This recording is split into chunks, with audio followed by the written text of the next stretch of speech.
Hi friends, welcome back to the music podcast. आज का हमारा एपिसोड बहुत स्पेशल है कई मायनों में।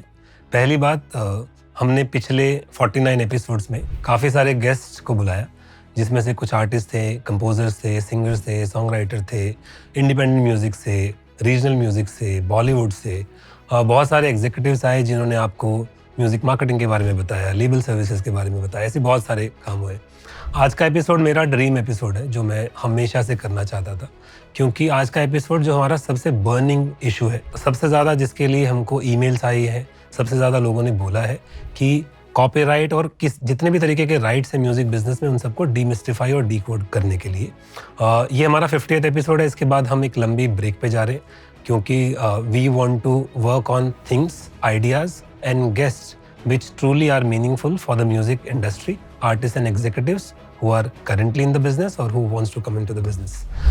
इस एपिसोड को करने के लिए मेरे 3 दोस्त आज मेरे साथ हैं। मैंने अपनी लाइफ में जितना भी इंफॉर्मेशन या नॉलेज सीखा है इन राइट्स के बारे में, I would say 90% of this is because of 3 of them.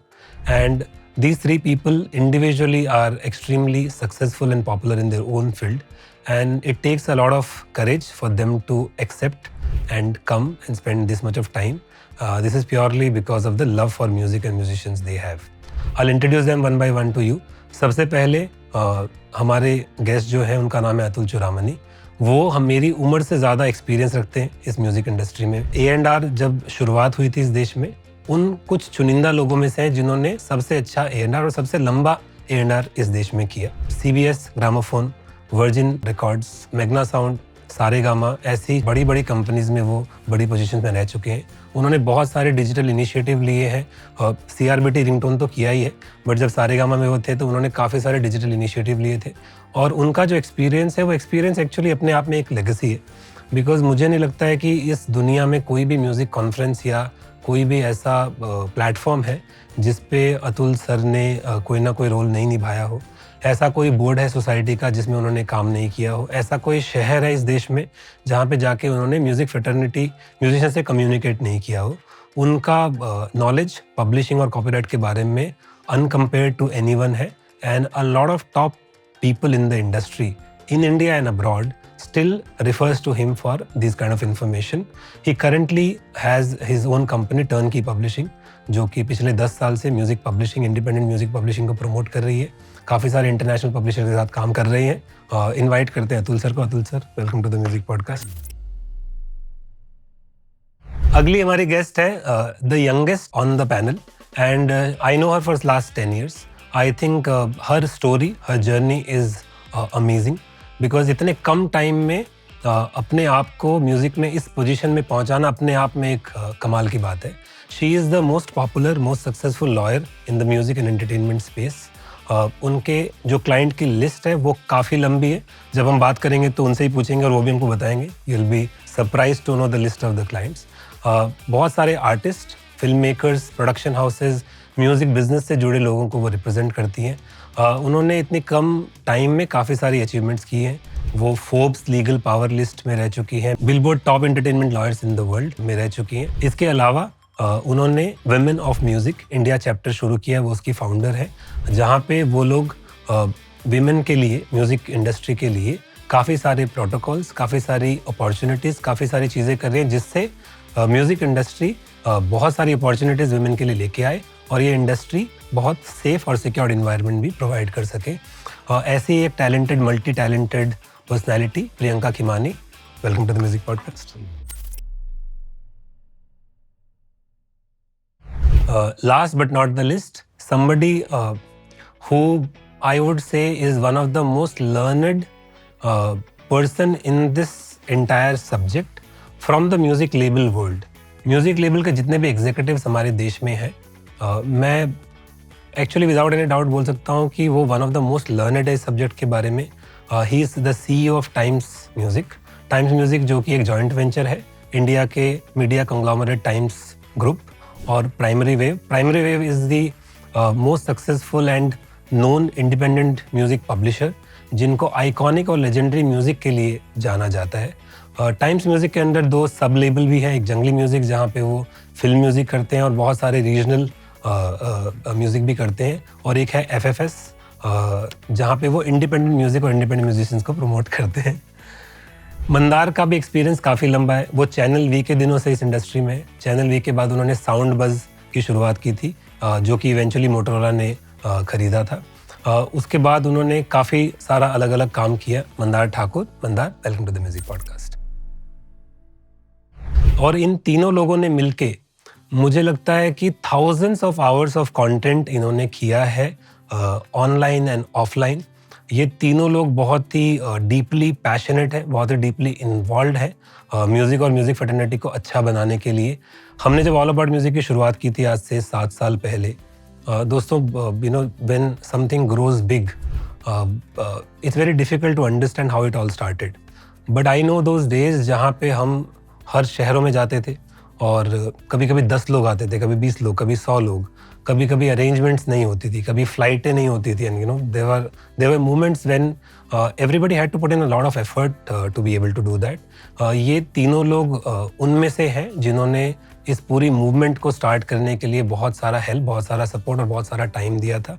And I am really proud that I know them, and I can assure you कि ये जो पॉडकास्ट है, आज हम जो बात करने वाले हैं, चाहे आप कोई भी हो, आप किसी भी जॉनर के आर्टिस्ट हो, आप डिवोशनल म्यूज़िक करते हो, आप इंडिपेंडेंट करते हो, आप बॉलीवुड करते हो, आप रीजनल म्यूज़िक करते हो, किसी भी भाषा में करते हो, आप कंपोज़र हो, आप सिंगर हो, आप लिरिसिस्ट हो, आप म्यूज़िक प्रोड्यूसर हो, म्यूज़िक सुपरवाइज़र हो, आप एक इंडिविजुअल म्यूजिशियन हो, आप किसी भी एरा से बिलोंग करते हो, चाहे आपने 60s में म्यूज़िक किया था, चाहे आप अभी आज के दिन म्यूज़िक कर रहे हो, चाहे आप म्यूज़िक करने वाले हो, आप किसी भी रीजन से हो और आप किसी भी तरीके के एग्जीक्यूटिव हो। ज़रूरी नहीं है कि आप आर्टिस्ट हो, आप मैनेजर हो सकते हो, आप बुकिंग एजेंट हो सकते हो, आप इवेंट मैनेजर हो सकते हो, आप स्ट्रीमिंग में काम कर सकते हो, लेबल में काम कर सकते हो, रेडियो, टीवी, कहीं भी काम कर सकते हो। अगर आप किसी भी तरीके से म्यूज़िक से जुड़े हो तो आपके लिए पॉडकास्ट बहुत ज़रूरी है, बिकॉज इस पॉडकास्ट में हम कॉपीराइट और जितने भी तरीके के राइट्स हैं, उन सारे राइट्स को एकदम आसान भाषा में आपको समझाएंगे। प्लस इसका पर्सपेक्टिव बहुत अलग अलग है, because Atul sir wears a hat of a publisher with all his experience today. Mandar wears a hat of a music entrepreneur who is into music publishing, label and talent management. Priyanka represents tons of clients, of varied source. तो उनका experience एकदम अलग होगा। और साथ में ही आप लोगों ने बहुत सारे सवाल हमको भेजे, तो हम जो ऑडियंस के सवाल उनसे पूछेंगे तो उनसे आपको और भी समझ में आएगा। Sorry for the long monologue, but I think it was important. तो हम सीधा शुरुआत करते हैं अपने पॉडकास्ट की। रोनाएगा क्या? हो गया। Not bad, huh? I totally forgot about the road shows we used to do for our music. Seriously. We're doing some 7 cities, 9 cities back to back. First year we did 6, next year we did 9, next year we did 12. Yeah. I remember. I totally forgot. So first of all, thank you guys. मैंने वो पीछे एक line लिखी थी कि podcast तो बहाना है, एक साथ थोड़ा टाइम बिताना है।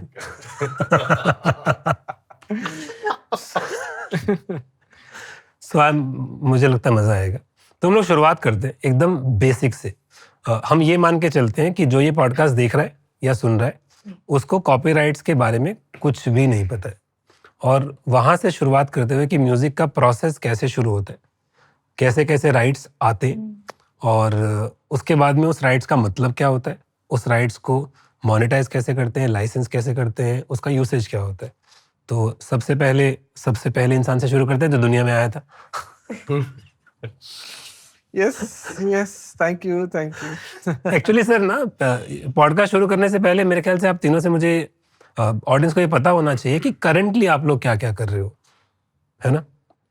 करंटली मैं पैसे बनाने की कोशिश कर रहा हूँ, तो I think that's really the long and short of it. But I have my own music publishing company ना, और आइडिया ये था कि 10 साल पहले जब डिजिटल लैंडस्केप चेंज हो रहा था, इट वाज वेरी अपैरेंट कि आर्टिस्ट म्यूजिक सेल्फ रिलीज करेंगे। तो the idea was to help independent artist, singer song जिनको पब्लिशिंग के बारे में कुछ नहीं पता था, राइट? IPRS क्या होता है, कॉपीराइट अलग होता है, कॉम्पोजिशन लिरिक्स का, उस पर रॉयल्टीज आती हैं वगैरह वगैरह, किसी को कुछ नहीं पता था। तो हमने इस मकसद से शुरू किया था कि हम उन आर्टिस्ट को हेल्प करेंगे, उनकी पब्लिशिंग लाइसेंस राइट्स लेके। और कुछ लेबल्स थे, दोस्त थे सारे, राजश्री, शमारू, ईस्ट कोस्ट वगैरह, उन्होंने इंटरनेशनल मार्केट्स में कभी कुछ कोशिश नहीं किया था अपनी पब्लिशिंग के साथ. So the company started like that. और correct me if I am wrong, but I think we are the only Indian home grown independent music publisher. हम रिकॉर्ड लेबल नहीं है, राइट? तो हम सिर्फ पब्लिशिंग की बात करते हैं, जिसके कारण करीब 6 या 7 साल बाद इंटरनेशनल जो पब्लिशर्स थे उनको इंडिया में, because India is a hot ticket, right? So India में एंट्री करनी थी and they needed a publisher to represent their works in India. So it was very natural कि उन्होंने हमें फ़ोन किया. सो कोबाल्ट हमारे साथ है, BMG हमारे साथ है, जो बड़े नाम है. सो हम इंटरनेशनल लेबल्स को यहाँ रिप्रेजेंट करते हैं, इंटरनेशनल कैटलॉग्स को रिप्रेजेंट करते हैं, and independent singer song writers and a few domestic labels. Fantastic. So Mandar, how does it feel कि आपकी मार्केट में वो घुस गए? नहीं, मैं इनकी मार्केट में नहीं हूँ. See, that's the distinction. That's the distinction you have to make. Why? Because I used to be a publisher for years and years. No. Actually, I agree with Atul because It's a different business. it's a very different thing. Yeah. Because यहाँ पे क्या होता था ना कि generally जब भी word publishing आता है, सब लोगों के दिमाग में चलता है कि पब्लिशिंग हो तो पैसे कैसे बनाए. पर पब्लिशिंग ना एक्चुअली क्रिएटिव टर्म है. And what Atul said is very right कि they are the only home grown currently existing publisher, independent publisher True. that is working with the songwriter only. And I think that is a big distinction to make कि काफ़ी publishers यहाँ पे जो है वो किसी को represent करते हैं या खुद का बाहर represent करते हैं, but individual songwriters के साथ काम करने वाले एक ही है. So I think that is the What are you currently up to, Mandar, now? आजकल ना मैं टाइम्स म्यूजिक का चीफ एवरीथिंग ऑफिसर हूँ. Achieve everything. It's a nice town. But outside of that, एक तो there is the day job of running Times Music, which काफ़ी हम लोग एक टॉप 7-8 लेबल्स में इंडिया में. पर जो कंपनी थी और मेरा जो पब्लिशिंग के साथ रिलेशनशिप है वो काफ़ी एक 10, 12, 13 साल पहले चालू हुआ था, जब ही मेरी प्रीवियस कंपनी थी साउंड बस. वहाँ पे हम लोग वार्नर चैपल, पियर म्यूजिक, इनको डिजिटल म्यूजिक कंपनी, जो ताकि एशिया की पहली डिजिटल म्यूजिक कंपनी थी इन 2000, और तभी से हम ये पब्लिशर्स को यहाँ रिप्रेजेंट करते आ रहे. तो जैसे मैंने टाइम्स म्यूजिक ज्वाइन की, वो रिलेशनशिप्स यहाँ आ गए. तो वही टाइम से हम लोग पब्लिशिंग करना चालू कर लिया, और हमारा जो रेpertoire है, सॉन्ग राइटर्स है, कैटलॉग्स है, वो भी we started exploiting from a publishing perspective. तो अभी my role is a CEO of Times Music. पर इंडस्ट्री में I am very very active. मैं हैट डालता हूँ as the chairman of PPL. मैं IPRS के बोर्ड पे बैठता हूँ. एक इंडस्ट्री एग्रीगेटर है PDL, उनके बोर्ड पे बैठता हूँ.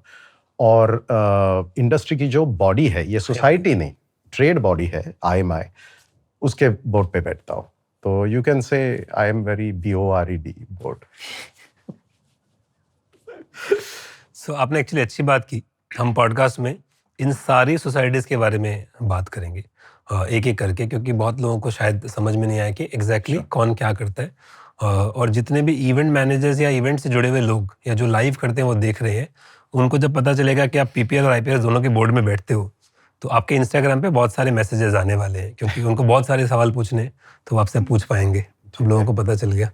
नहीं तो लाइक आई सेड, इसके लिए बोर्ड पे बैठता हूँ मैं, ये किसी सोसाइटी को ऑपरेट नहीं करता हूँ. तो पहले एक डिस्क्लेमर डाल.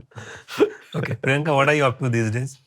I am helping people like Atul and people like Mandar communicate with each other. बहुत अच्छा है.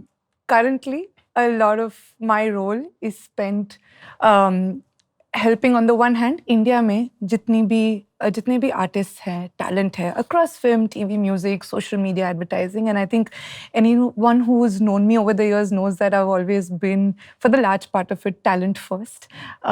Sometimes it comes with its own set of heartache and problems. But that's one part of what at least a large day-to-day portion of the firm's time is spent in.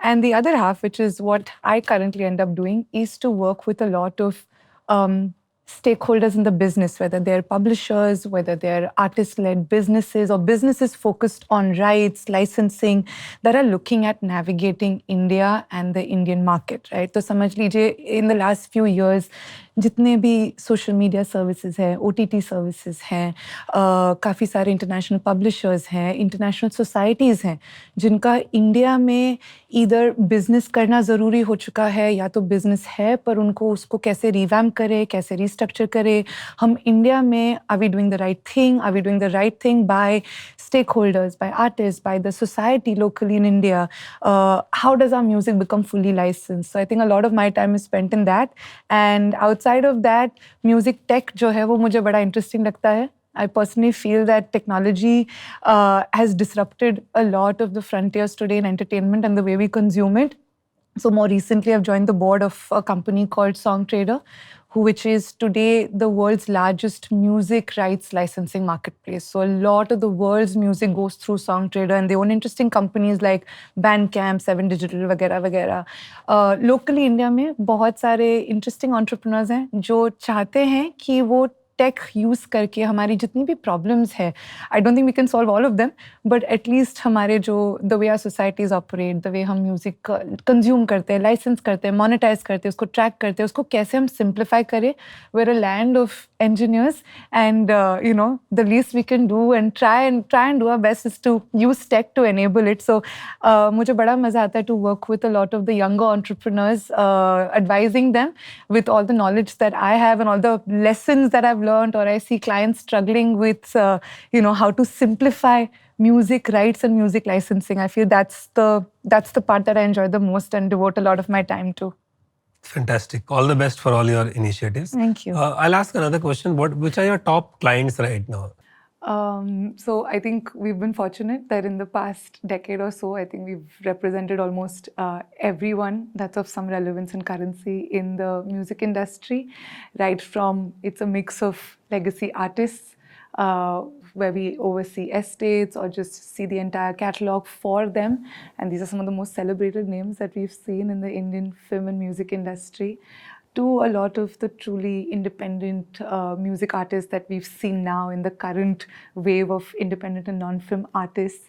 And then there's a whole lot of playback singers, lots of music composers, again, all of whom are considered very pedigree for the current film and music ecosystem that we've seen. And then on the other side, we'll work with a lot of foreign services, OTT platforms, streaming services, social media services, a lot of global publishers, international PROs, anyone that's looking at navigating India in some shape or form, trying to understand how licensing works, what's the local lay of the land. So it's been an interesting mix, and I feel at this point, if you perhaps open your Spotify playlist and look at the top 100, I think a lion's share of those would have been artists that we're advising and working with.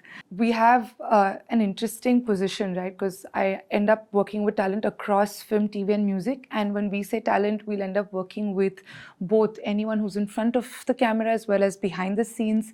On the music side, there's a vibrant roster. And equally on the film and TV side, we'll work with a lot of interesting creators, directors, showrunners. So it's always a interesting mix of talent. And I think it gives us this great benefit of seeing how film, TV, social media end up interacting with music. So I have a friend of mine actually who's a great financial planner. I would recommend him to you. Yeah. Because you need to plan your finance, all the money you're making. I'll take the number from you. Atul sir, which companies are you representing internationally for the Indian? So the big ones are Cobalt and BMG. We have Sync for Warner Chappell now. There's Fairwood from the UK. There's 3 French companies. There's an American company. So catalogs. Fantastic. And Mandar, which are the current main projects, would you say, which Times Music is focusing into right now? I think जब भी हमारा तकरीबन 1.25 साल पहले हमने joint venture कराया with हमारे group का और प्राइमरी वेव का, जो आप if you Google primary wave आपको समझेगा कि कितनी बड़ी इंडिपेंडेंट पब्लिशिंग हाउस है जो हाईली एक्विजिटिव है। तो आपने सोचा होगा कि इतने कैपिटल आ रहा है इंडस्ट्री में क्यों, and we will touch upon that some stage later. और वो जॉइंट वेंचर का एक ही मुद्दा था, which was to be able to consolidate and grow. Because typically times Music है ना, ये बड़े बड़ी ग्लोबल मेजर्स है जो कर रही है, जो वो कर रहे हैं। फिर हमारे एक बाजू पे इंडियन कंपनीज है जो हार्डकोर बॉलीवुड में होते हैं। हम लोग परफेक्ट मिडिल में बैठते हैं। तो हमारा जो कल्चर और लेगेसी है वो स्ट्रांगली नॉन फिल्म था। अभी विद दिस पार्टनरशिप हमारे टाइम्स म्यूजिक है जहाँ पे, and we have the largest market share अभी पंजाबी में, हमारी स्पीड रिकॉर्ड्स की पार्टनरशिप चलते जा रही है और अलग अलग लोग हैं इसमें। और जंगली म्यूजिक जो था वो हमारा फिल्म म्यूजिक एक्विजिशन लेबल था, वो हमने अभी रिवाइव कर लिया है। तो साउथ में we are extremely active. I think we are one of the only 2 people very active in the Tamil and Telugu markets. अभी वापस बॉलीवुड में we have started purchasing sound tracks. We are working with सरफिराब्स, अक्षय कुमार। हमारी काफ़ी लंबी ट्रेजेक्टरी है उनके साथ। दूसरे एक आ रही है, वो फिल्मों पे हैं, काफ़ी पंजाबी फिल्म्स करते हैं, but again no rocket science there. और हमने एक नई छोटा सा, जो I don't like calling it a label, whatever it is, it's FFS, एक ही मुद्दे से चालू किया था कि ये ना धंधा हमारा ट्रेडिंग का धंधा बन गया है, क्रिएटिविटी ज़ीरो आ गई है इसमें। तो एक ही था कि we work with younger undiscovered talent, कि इनमें से इनको लंबी लंबी डील्स दी जाए, 6 गाने 8 गाने इनको डेवलप किया जाए, और उनमें से जो जिसकी पोटेंशियल है वो हमारे नए मैनेजमेंट डिवीजन में साइन करके हम पूरी ये जो ट्रेजेक्टरी है टाइम्स, जंगली, FFS की, the management company will work through all of this. तो किसी टैलेंट को आगे अगर फिल्मों में डालना है, हाँ भाई हमारी 50-60 फिल्में हैं। किसी टैलेंट को मैनेज करना एज अ प्लेटफॉर्म हमारे पास ही है। किसी टैलेंट को रिकॉर्डिंग्स चाहिए, गाने चाहिए, हमको बाहर नहीं जाना पड़ता है। But one thing I will clarify कि जो मैनेजमेंट क्लाइंट्स है वो एक्सक्लूसिव रिकॉर्डिंग क्लाइंट्स नहीं है हमारे, हम रखना नहीं चाहते, हम प्योर प्ले मैनेजमेंट कंपनी है, वो 2 अलग चीज़ें। Outside of this, with the partnership with primary wave, उनके रोस्टर पे अभी जितनी बड़ी बड़ी स्टेट्स है, from Whitney Houston, James Brown to you just name it, 180 of the world's biggest stars work with them, either as ownerships और marketing programs. तो उनके साथ some of the world's top song writers are contracted, उनको manage करते हैं। तो हम इनके साथ, हम फर्मली बिलीव करते हैं कि 2 आर्टिस्ट को जबरदस्ती रूम में डाल के कोई कोलैबोरेशन होने वाला नहीं, कोई ग्लोबल सुपरस्टार बिल्कुल नहीं होने वाला है। Correct. अभी तक अगर मैं ऑडियंस को पूछूं कि एक गाना मुझे समझा के बता देना, गाने का नाम या गाने की धुन करके, किसी को याद नहीं आएगा। और हमारी फर्म बिलीफ है ये सॉन्ग लेवल पे चलती है। True. तो हमारे जो राइटर्स है मैनेजमेंट डिवीजन में और जो उनके राइटर्स है, we are going to actually start putting them together to write. जो शेप और फॉर्म में गाना आए वो आगे का आगे देखा जाएगा। तो करंटली हम, हमारे मैनेजमेंट रोस्टर पे है दीदार Kaur, who is now coming out in this year itself, she will have a lot of Bollywood films coming out. She is pretty much, the ambition and the growth of Didar is to be playback and everything else with it. We also have an English singer-songwriter called Arya. In fact, हमारा FFS label is run by artists in residence only. Sanjana Devarajan है जो is a brilliant songwriter. अभी हमने 2 arrangements की है. I would not call them co-management.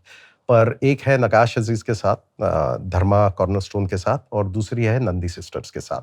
तो ये हमारा कलेक्टिव है, ये धीरे धीरे बढ़ाएंगे। हम एजेंसी नहीं बनना चाहते, हम 50 आर्टिस्ट नहीं रखेंगे, एक असाइलम की तरह, एक कम्युनिटी की तरह we will work through all of this. तो ये इसमें मेरा पूरा का पूरा वक्त और ध्यान जाए। All the best for Thank you.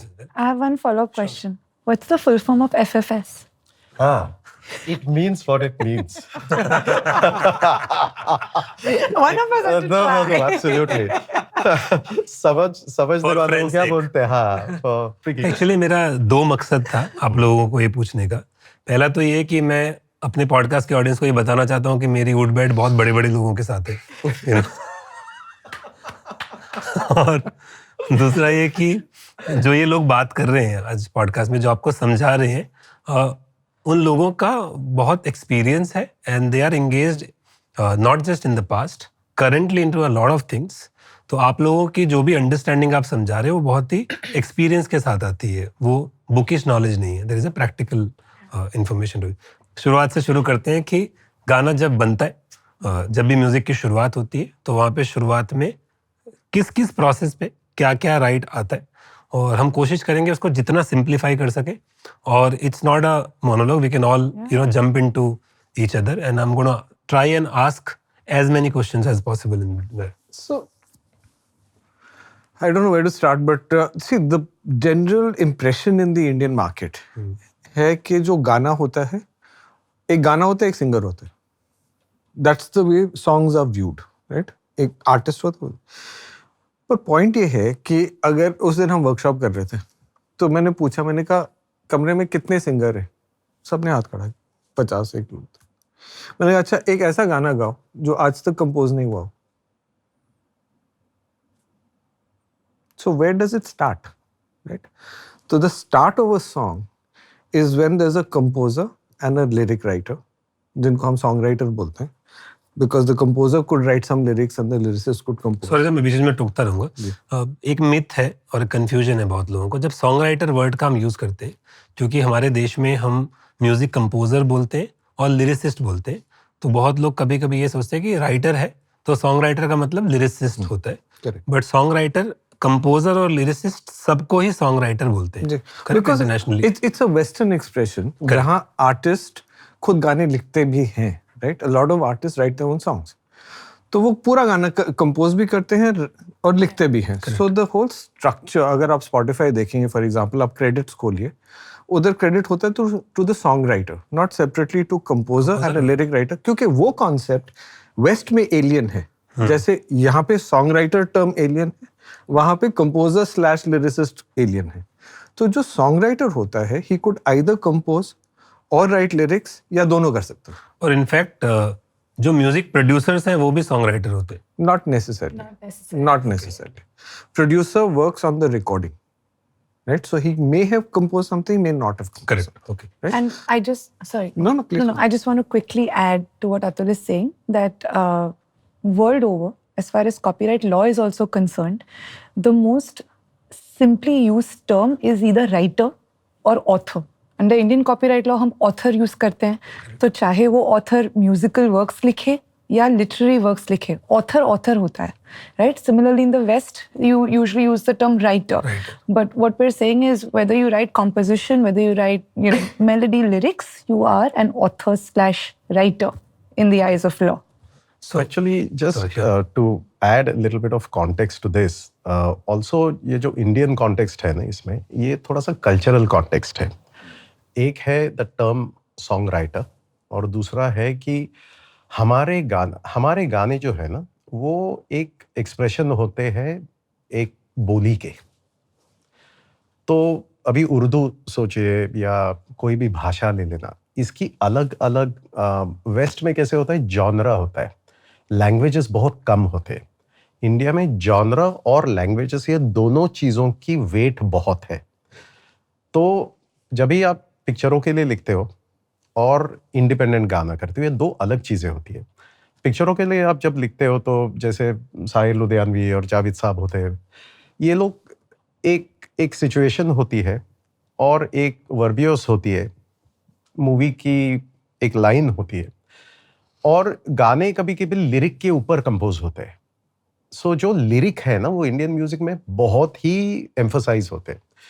Virus काफ़ी वेस्टर्न वर्ल्ड में गाने की धुन पहले आती है, गाने का कॉम्पोजिशन पहले आती है, लिरिक्स तो अलग अलग जगह से चलता है. इसके लिए हमारे यहाँ पे वो लिरिसिस्ट और कंपोजर, ये अलग डिफाइंड काफ़ी है. हाँ. And in fact, today it's got even more accentuated because you have beat masters, beat makers.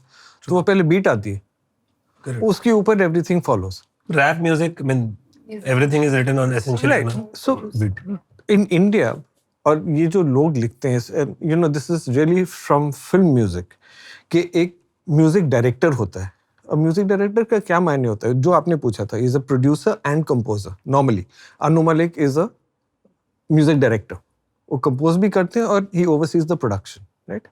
But जो राइटिंग होती है, that was actually written by people who were seen to be poets. They were writing poetry. So good poetry, उनको एक situation दो, वो अल्फाज अच्छे लिखेंगे. So that's really the context of us calling it composer and author versus songwriter.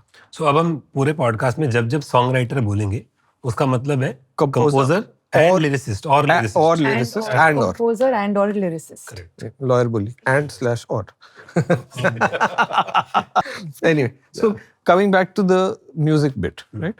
तो पहले एक गाना कंपोज होता है, उसके लिरिक्स होते हैं, राइट? और ये जो कॉपीराइट है ना, इट साउंड्स वेरी डॉन्टिंग कि भाई ये क्या चीज़ है copyright, very serious, right? It's only common sense. अगर आप प्रैक्टिकली सोचें, and this is what I encourage people to do, don't get confused by terms, don't get confused by this whole thing of mediums, etc.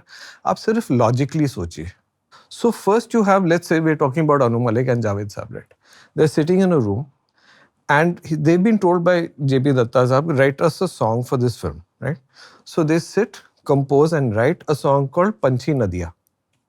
Intention क्या है कि गाना दुनिया भर में हिट होगा, जापान में हिट होगा, अमेरिका में हिट होगा, ऑस्ट्रेलिया में हिट होगा, इंडिया में हिट होगा. दो लोग बैठे कमरे में. Now think logically, what's the next step? अब क्या करोगे इस कॉम्पोजिशन और लिरिक्स का? रिकॉर्ड करोगे. So first copyright in composition and lyrics is the right to record the composition and lyrics.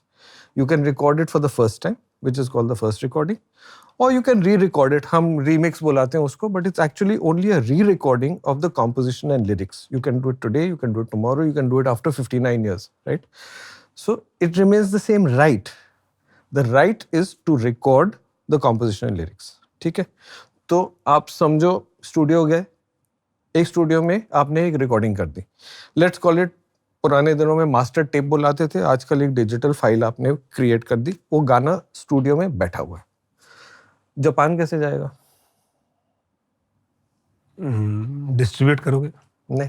क्या डिस्ट्रीब्यूट कर? आपके पास एक कॉपी है, कॉपी करोगे, कॉपी बनाओगे, कॉपी बनाएंगे. So you have to make copies of it, which is called a reproduction right. Okay, so you have to make copies. तो एक रिप्रोडक्शन हो गया, and that's where the term copyright comes from. You have to copy the damn thing for people to listen to it, right? The right to copy. The right to copy. Make copy. Yeah, so everyone thought Bappi Lahiri was cracking a joke. It wasn't a joke. That's the meaning of copyright. If you want people to listen to the song, आपको गाने की copy बनानी पड़ेगी. So the fact is that आपको copy करना है, right? जब आप कॉपी करते हो, लोग सोचते हैं सिर्फ रिकॉर्डिंग कॉपी कर रहे हो. नहीं, रिकॉर्डिंग के अंदर अब कॉम्पोजिशन और लिरिक्स बैठे हुए हैं, right? So you will have to copy them. ठीक है, पुराने दिनों में आप कैसेट सीडी एलपी बनाते थे, तो आपकी कॉपीज दिखती थी, किसी वेयरहाउस में जाती थी, राइट? चलो वेयरहाउस में पड़ गई. जापान कैसे जाएंगे? डिस्ट्रीब्यूट करोगे, right?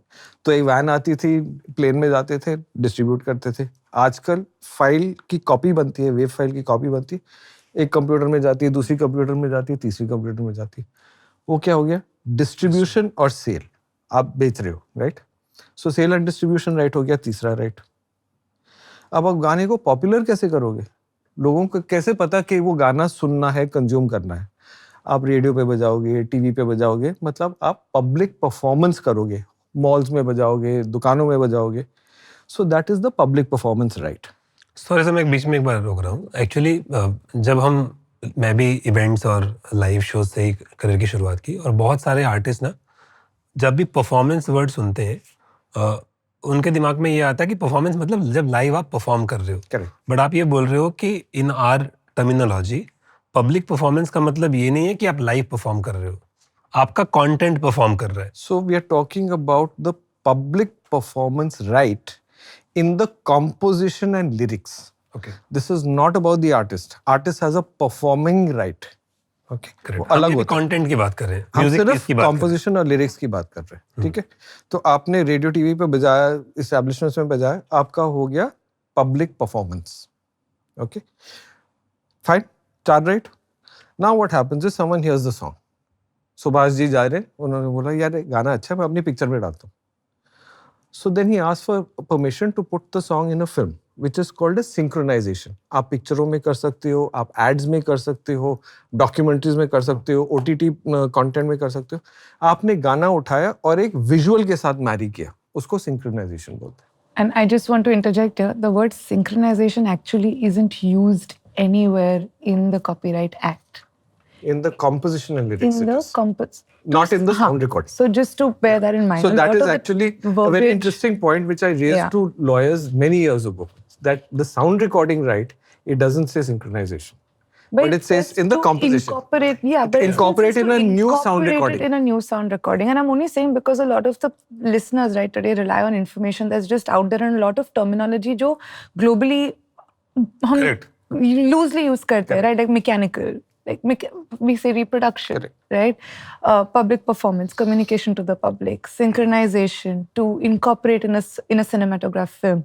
So just to make, the only reason I'm pointing it out is because sometimes everybody's reading a blog or something online and thinking that, oh, but this is what it is. But just be wary that in Indian copyright law, there is a different way. The right exists, it's identified, but it's a different way of recognizing. Also, I think to add on, and it's good that you brought it up, we were discussing this, I think, a little earlier, कि there is a core copyright as a right, right? कि हर धंधे में कोई एक basic ये होता है.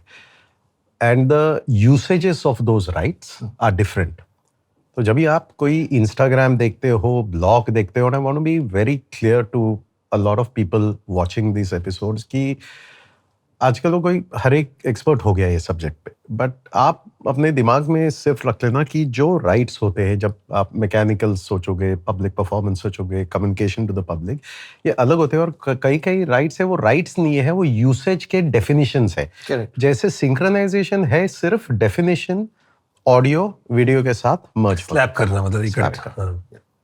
But there is no specific rights in the law called Under the synchronization. copyright law, yeah, there's no definition of sync. Using your audio to a video. Yes. Marrying your composition and lyrics. Again, I'm saying, because we're talking about the works. Correct. Composition and lyrics in a audio visual.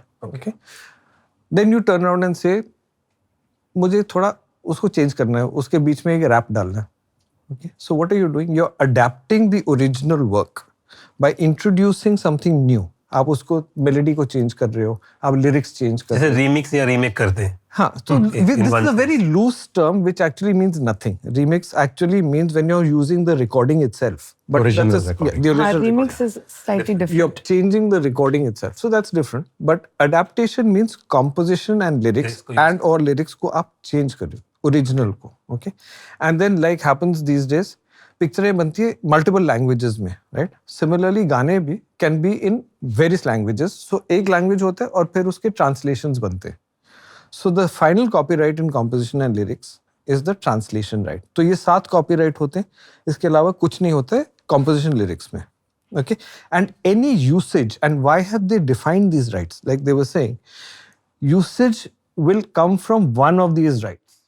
आप जो भी करोगे, आप किसी चीज को ले लो, if it's going to be monetized, you have to use one of these copyrights. 7 of them on the composition lyrics. On the recording side, you already have a recording. So the first thing you do is reproduce it. Then you distribute it, sell it, distribute it. Public performance होती है, and like Priyanka was saying, then you incorporate it because sampling होती है ना, DJs sound करते हैं. recording. It can go into another sound recording or into an audiovisual recording. So the Copyright Act says that incorporation in a new recording, in a new sound recording. Right? So those are 4 copyrights in thing. And that's your entire gamut of copyrights as far as copyrights are concerned. फिर एक performer's right होता है, which is his performance in that recording, and that's it. That's your whole So just going back to what you're saying so that it's simple and we finish that thread, the 7 rights that we discussed with composition and lyrics, would it be right to say to our listeners that all of those really would qualify as publishing? Yes. So publishing deals with the composition and lyrics. You're absolutely right. Good one. And the label business is the recording. Is the the sound. so just to add to what Atul sir is saying, copyright number 1 is not one single right; it's a bundle It's of a rights. bundle of it. It's absolutely. That's the first misunderstanding that people have, right? So it's the ability to do multiple things.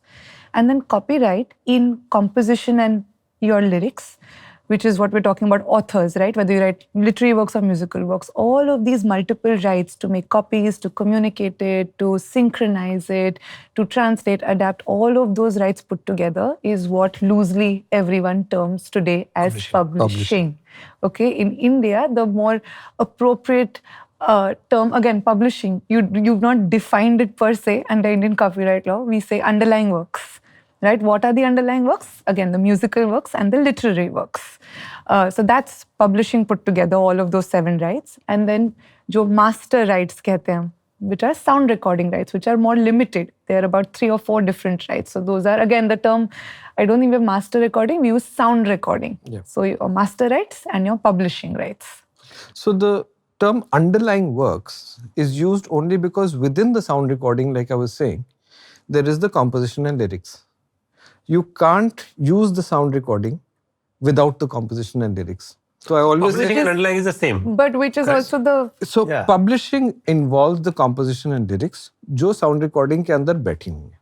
You could use any word, underlying हो, मैं embedded हमेशा- हो. मैं हमेशा It means बोलता the same thing. Yeah. So मैं थोड़ा सा और सिंपल तरीके से कोशिश करता हूँ Yes. कि मुझे समझ में आया कि नहीं.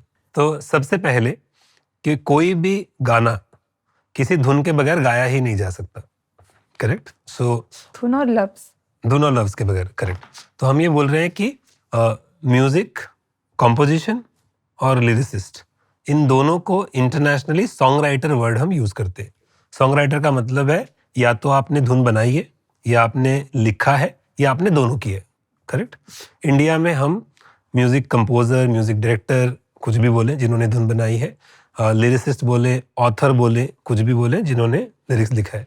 And when we say author doesn't only mean author who writes the lyrics, author can write the composition as well. Exactly, because music can also music is India written. में अगर ऑथर बोलते हैं, बाहर हम उसको राइटर बोलते हैं. Correct. That's the first thing. अब जैसे ही हम कॉम्पोजिशन लिरिक्स बनता है, एक गाने का बेस, अगर हम बोले गाने का बेस बनता है, उसके बाद बाकी सारी चीज़ें आती हैं जो सिंगर है, इंडिविजुअल म्यूजिशियंस हैं, म्यूजिक प्रोड्यूसर है, प्रोग्रामर है, अरेंजर है, सुपरवाइजर हो सकता है. ऐसे बहुत सारे लोग हैं जो मिला के एक फाइनल गाना बनाते हैं. फिलहाल हम बात कर रहे हैं सिर्फ कॉम्पोजिशन और लिरिक्स की. तो ये चीज़ें रेलेवेंट उन्हीं लोगों के लिए जो या तो म्यूजिक करते, कंपोज करते या लिखते हैं, उनकी बात कर रहे हैं. तो उसमें 7 ही तरीके के राइट्स होते हैं. ठीक है? पहला राइट है right to record. Correct. Correct? कि आप उसको रिकॉर्ड कर सकते हो. दूसरा है रिप्रोड्यूस, कि उसको आप बार बार उसकी कॉपीज बनाए. बाकी कॉपीज बना सकते हो. एक्चुअली कॉपीराइट का मतलब ही है कि right to copy, Copy. To make copy. To make copies, right to make copies. लेकिन उसके अंदर 7 अलग अलग तरीके के राइट्स हैं. पहला है राइट टू रिकॉर्ड, दूसरा है राइट टू रिप्रोड्यूस, तीसरा है राइट टू डिस्ट्रीब्यूट, चौथा है right for public performance. Public performance का मतलब ये नहीं है कि आप लाइव परफॉर्म करें. हम बात कर रहे हैं कॉम्पोजिशन और लिरिक्स की, कि आपका कॉम्पोजिशन और लिरिक्स को हम यूज करके पब्लिक तक परफॉर्म करवा सकते हैं. करेक्ट. पर वो भी पब्लिक परफॉर्मेंस भी हो सकता है, राइट? बिकॉज अगर कोई Correct. लाइव परफॉर्मेंस है, so I am literally performing the lyrics and the melody.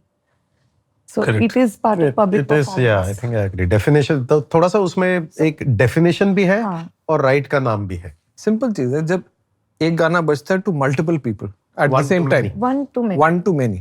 Public performance. So all live performances are also a part of public performance. Are also part but of- all public performances are not live performances. Yes. Correct. Yes. Absolutely. Yes. Correct. हाँ. जैसे आपने पहले बोला था कि live performance की जरूरत नहीं, वो आपका गाना ही बज रहा हो. करेक्ट. अल्टीमेटली गाने को यूज करके ही तुम परफॉर्म करें. ये चौथा राइट हुआ. 5वां राइट हुआ सिंक्रोनाइजेशन, कि आपकी कॉम्पोजिशनल लिरिक्स को हम यूज कर रहे हैं एक ऑडियो विजुअल पे. Correct. हम गाने को वीडियो पे यूज कर रहे हैं. जैसे इंस्टाग्राम पे किसी ने उस ऑडियो पे एक वीडियो बनाया, यूट्यूब पे किसी ने वीडियो बनाया, या Correct. किसी ने अपनी शादी में एक वीडियो बनाया जिसमें पीछे या म्यूजिक तो किसी भी तरीके से. किसी ने नेटफ्लिक्स के कोई शो में उसको बैकग्राउंड में यूज किया. Correct. That's also so synchronization. That is a synchronization. हमारे इंडियन कॉपीराइट लॉ में कोई स्पेसिफिक डेफिनेशन नहीं है. करेक्ट? बट इसका मतलब यही है, Usage, यस. यूसेज यही है. ठीक है? That is the 5th one. adaptation. 6th is adaptation, And कि translation. आपने उस कॉम्पोजिशन और लिरिक्स को लिया और उसमें कुछ चेंज किया, कुछ ऐड किया और उसको वापस एक नया बनाया. That is adaptation. और अल्टीमेटली उसी चीज को आपने अलग अलग भाषाओं में किया translation. So you are saying कि कॉम्पोजिशन और लिरिक्स में ये टोटल 7 ही राइट्स होते हैं. Sorry, और एक 7th right है. Adaptation and translation is the 6th right. The 7th right is to do again all of the above in respect Correct. of the And then adapted you- and the translated version. Works. Correct. Fantastic. Okay. So 6th is adaptation and translation, and 7th is using all the above rights for adaptation and translation. Simple नया गाना फिर से नए lyrics. You have to start all over again. हाँ, correct. Like if it's a Hindi song and you translated it into Tamil, the Tamil song will again have its Have a own fresh- distinct. It certainly has its own lyrics. So Correct. again, you can do everything else. You have to start with by recording it, reproducing it. वो कहानी फिर से शुरू हो जाती. Correct. तो अगर मैं कंपोजर हूँ या मैं लिरिसिस्ट हूँ या मैं कोई भी हूँ जो इस काम के बारे में जानना चाहता है, I have to understand that composition और लिरिक्स के अंदर ये 7 राइट्स होते हैं. Yes. अभी भी हम रिकॉर्डिंग की बात कर ही नहीं रहे हैं. Correct. Right. So just to also understand it easily, think of composition lyrics as bangan. बैंगन. Bangan. Okay. Okay. And you're going to make bharta. Bharta तो बैंगन से बनेगा. Once you've made the bharta, can you consume the bharta without consuming the bangan? No. But you can consume bangan Without the bharta. So understand this in composition and lyrics. Okay.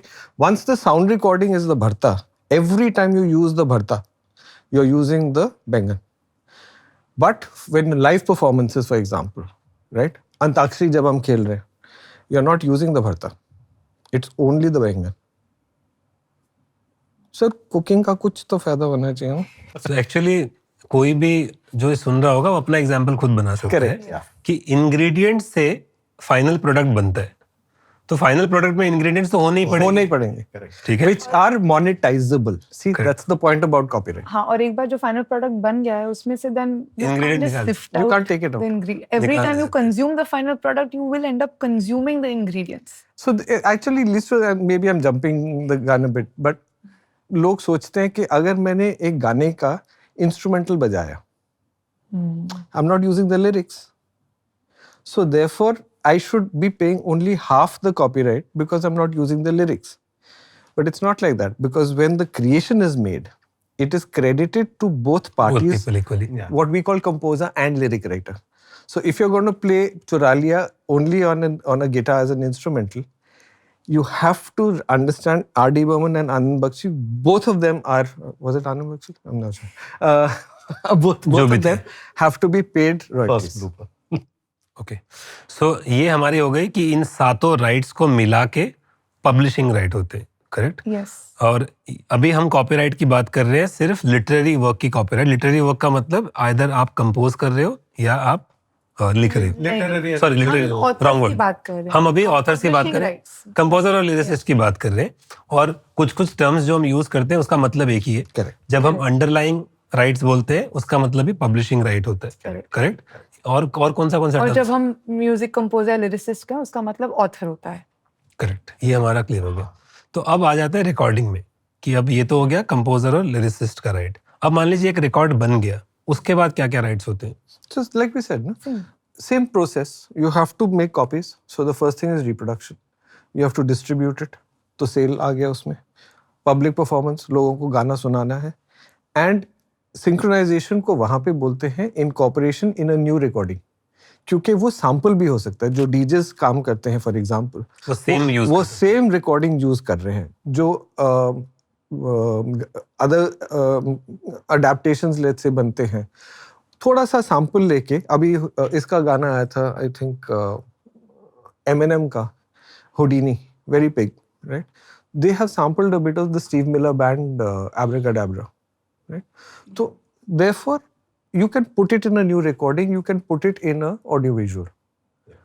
तो वो incorporation थोड़ा सा extend हो जाता है from composition and lyrics, but again बैंगन भरते वाली story.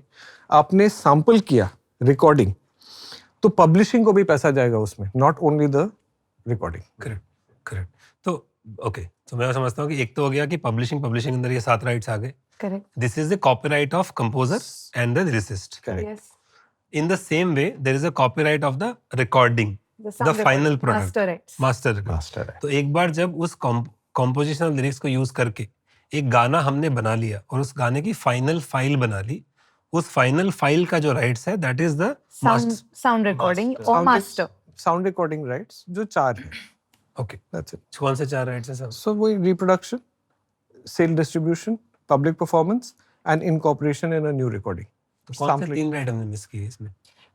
Miss nahi kiya. So There are recording lesser rights. There are less rights because you Less. can't record a recording. Recorded song, correct. You can only Right. make multiple copies. The adaptation is not for. You can only edit it. You can't adapt it. You can't translate it. Okay. So you're missing those things. Oh, Because fantastic. think of it logically, right? Even if it was, again, go back to the Hindi Tamil example, if it was a Hindi sound recording, right? The original is in Hindi. If you wanted to translate it, what would you have to do? You would have to get a writer to rewrite the lyrics, right? Correct. So what did you tinkered with the copyright in the Compositional lyrics. compositional lyrics, not in Not the in the sound recording. recording. Correct. तो ये actually क्या है, because आप लोग इतने साल से इसमें हो और मैं ऑनेस्टली बता रहा हूँ कि बहुत सिंपल लग रहा है ऐसा समझने में, फिर भी थोड़ा सा एलियनेटिंग लगता है अभी भी 100%. लोगों को. लेकिन हम और बहुत सारे टर्म सुनते हैं. अब उन टर्म का क्या मतलब है? मैकेनिकल राइट्स का क्या मतलब है? Reproduction to make copies. I think it's important. Maybe you can explain this, that what it is called under the Indian Copyright Act. Yeah. So just ki mechanical reproduction, it came from, I think, the CD tape era, where mechanically आप reproduce करते थे CDs, cassette, LPs और LP के पहले कुछ होता था. पर हमारे Copyright Act में I think the word is Same thing. So different. actually the word mechanical is not Utilization used. is the word. हाँ. Mechanical हमारे So it's act not में relevant है. anymore? No. It means the same thing. Okay. Utilization Let's put it. was Reproduction means Yeah. they call it mechanical reproduction and mechanical royalties. It is actually reproduction and reproduction royalties. So, TM, to add to what Mandar and Atul sir are saying, that it is not that the right is not recognized. It's again going back to the writer versus author example. In some jurisdictions, they will say writer. In our country, the copyright law uses the word author. Similarly, in certain countries, it was called mechanical. Under our copyright law, the word is reproduction. पर उसका मतलब और एक ही है. उसका application एक ही है. Fantastic. Okay, तो वैसे है ना, जो टर्म हम लोग जनरली सुनते हैं, मैं कंफर्म कर लेता हूँ कि उसका मतलब क्या होता है ताकि कंफ्यूजन नहीं हो. सो कॉपीराइट हमको पता चल गया, पब्लिशिंग का मतलब पता चल गया, master recording, sound recording same चीज़ है, ये भी समझ में आ गया. रिप्रोडक्शन की बात हो गई, mechanical and reproduction are the same thing. Sync की बात हो गई. What is digital performance right? Because it's used a lot of times, digital rights, digital performance rights. कुछ नहीं. कुछ नहीं है. Doesn't mean anything. Again, these are all terms. It's a classic example of how we loosely use terms, I right? think Think ये right. school of WhatsApp English पे. Or internet. Thanks to the WhatsApp school internet. of English पे. हाँ, कोई Performance is performance. That's why we all said, right, that don't get caught up in If you more write, mediums if you format. write something like this in a contract, it has no meaning. Okay. She will tear it apart. Yeah. Okay. If you don't use the terms, and I always encourage, especially young lawyers, I always encourage them to use words that are sitting in the Copyright Act. There's no confusion. How many times we've all seen contracts includes the right to all reproduction, including CDs, cassettes, LPs, MP3s. You don't need to write it. You've already covered it with that one word. Reproduction मतलब कैसे भी reproduce करें, कैसे भी reproduce करो. कहीं भी reproduce क्यों करें. लिख रहे हो? You can simply say across all modes, mediums and formats, and it's okay. It's I don't finished. need to sit and list out अगर आप every लिखोगे, the single- first thing I look for is इसने क्या नहीं लिखा है. फिर वो राइट हमने पहले मैं उसको बोलता हूँ वो राइट नहीं है. And तो इसका मतलब ये है कि अगर मैंने रिप्रोडक्शन जितना ज्यादा लिखोगे, you will be asking for trouble. Let me he's put 100% right, because it won't pinch you today. It will pinch your client years later. Correct. When technology has actually evolved. And then you've missed out, because today I'm not sitting with a crystal ball. I don't know what new Nobody has, formats yeah, and absolutely. modes of exploitation will emerge. And then when you've listed out everything, it's like, why did you not list out this? So it's तो कल को जैसे AI अभी आ रहा है, AI, I personally feel that AI rights are going to be a big thing eventually, will be using. तो अगर किसी ने रिप्रोडक्शन में लिखा हुआ है कि ये रिप्रोडक्शन AI नहीं लिखा हुआ है, so that might be a so problem. in fact, no, TM, I was going to say anyway, I think one of the, we do have protection already under the existing framework of the copyright law, and AI is a whole separate subject, and I'll come to it, but the one-line explanation is there's enough and more today that anyway protects it. The other thing is that when the law was amended in 2012, it also said that you cannot, to a certain extent, assign rights for future mode mediums. So you can only assign for rights that are in existence today. So anyway, there are certain safeguards that are already there within the Listen, framework of this the is very interesting. आप ये बोल रहे हो कि हमारे law में ये बोला गया है कि आप फ्यूचर में जो मोड है उसके राइट असाइन नहीं कर सकते. तो अगर मान लो मैं एक कंपोजर हूँ, लेबल है, उन्होंने मुझसे राइट्स लिए, कल को फ्यूचर में एक नई टेक्नोलॉजी आई तो क्या वो राइट्स उनके पास है या मेरे पास है? So I think let's deconstruct it if we want, because I think it's important to understand the evolution. Ki why was this amended specifically in this manner? And I think maybe Atul sir, you want to talk Yeah, about originally how contracts were. See, होता क्या था, you write contracts at a time which are relevant to that time, right? तो जो पुराने contracts थे, सिर्फ vinyl होता था, which were called records, gramophone records. So the contract is to specify gramophone recording rights, or gramophone, you know, the basic carrier was the gramophone record. That's it. फिर cassettes आ गए, किसी ने वो contract change ही नहीं किए. फिर CDs आ गए, किसी ने वो contract change नहीं किए. तो then after some time, some of the artists etc. उन्होंने देखा, उन्होंने बोला यार यहाँ तो gramophone record लिखा हुआ है, वो cassettes पे क्यों जा रहा है? Cassette is not a gramophone record. CDs are not a gramophone record. तो all this conversation started कि वो right किसके पास है? नहीं जी हमने नहीं दिए हैं, मैंने royalty दी, मैंने royalty नहीं दी. तो it became very confusing. So she is absolutely right. उन्होंने बोला 2012 में कि जो existence में है, आप वो assignment दे सकते हो. अब फ्यूचर में क्या आएगा क्या नहीं आएगा किसी को कुछ नहीं पता. But that doesn't still answer my question. No, so let me explain that हाँ. from a buyer's perspective. Yeah. I think rather than worry कि किसका क्या मतलब है, अच्छा ये मेरे पास है नहीं है, देखो बात एकदम सिंपल है. Art is not art till it is shipped. या तो आप घर बैठ के पेंटिंग कर लो, बेचिए हम नहीं, राइट. दूसरी चीज है कि ये willing buyer willing seller system है. आप जिसको राइट्स बेच रहे हो उसके साथ सीधे बैठिए और जो keeping the law apart, if you are able to sit and explain और understand basis any commercial understanding कि आपको क्या देना है क्या नहीं देना है, सब देना है या नहीं, वो अगर सिंपल वर्ड्स में लिखा जाए कॉन्ट्रैक्ट में तो वो क्लैरिटी सीधी आती है. अभी क्या होता है कि I am just using this very very practically कि पहले अभी ये जो अमेंडमेंट होगी 2012 में, this was done for that reason because वो टाइम में किसी ने सोचा नहीं था कि पिक्चर जाएगी, पिक्चर की इतने राइट्स आएंगे, डिजिटल आएगा, रिंगटोन करके. एक टाइम में ऐसा था व्हेन वी स्टार्टेड साउंड बज, it was the first ever company in Asia. हम लोग तो लोग बोलते थे कि अबे तू पागल हो गया है, ये क्यों बेच रहा है, ये तो फ्री में दे दो प्रमोशन के लिए. और हम गधे की तरह 3 साल ये इंडस्ट्री बिल्ड करते गए. फिर वो आ गया रिंग बैक टोन, जहां पे आप सुन भी नहीं सकते हो, आप दूसरों को इम्प्रेस करने के लिए सुना रहे हो और पैसे दे रहे हो उसके, या तो वो पैसे दे रहा है. फिर तीसरी चीज है कि ये डिजिटल आ गया, वो डाउनलोड आ गया, डाउनलोड के बाद में स्ट्रीमिंग आ गया, स्ट्रीमिंग के बाद में social short format video apps आ गए. कल जाके कुछ भी होगा, आगे जाके क्या क्या इवोल्यूशन होगी, क्या क्या वेस्टिंग होगी राइट के, वो किसी को पता नहीं है. So that is, I think, one of the reasons why the 2012 amendment was clear to it. Having said that, it's a very simple decision perhaps in the context of film. Let's look at the practical usage. अगर आप for whatever valuable consideration picture खरीदते हो, वो picture का system clear है. In my view, all film songs are film songs mostly that are made to order. Like the advertising. Correct, And I'm saying this as one of the biggest buyers today of film. कि जो non film की original creativity होती है, जहाँ पे मुझे script नहीं है, वहाँ पे वीडियो नहीं है, एक्टर नहीं है, कुछ नहीं है, वो फिल्म में काफ़ी चेंज हो जाता है. वहाँ पे डायरेक्टर है, प्रोड्यूसर, बहुत सारे कंसिडरेशंस होते हैं. एक सर्टन लिरिकल लैंग्वेज होती है मूवी की, वो डालना पड़ता है. अगर डिस्ट्रीब्यूटर ने बोला कि you need a dance song in it, whether the movie works और no there is a dance song in it, right. A lot of times there is a lot of risk that is involved because somebody is paying tons and tons and tons of money. तो ये काफ़ी confusion हो चुका है पहले कि यार मैंने सिर्फ गाने दिए थे पिक्चर में डालने के लिए, तो उसने जाके उसके रिकॉर्ड्स बनाए, फिर वो रिकॉर्ड्स आ गए डिजिटल पे.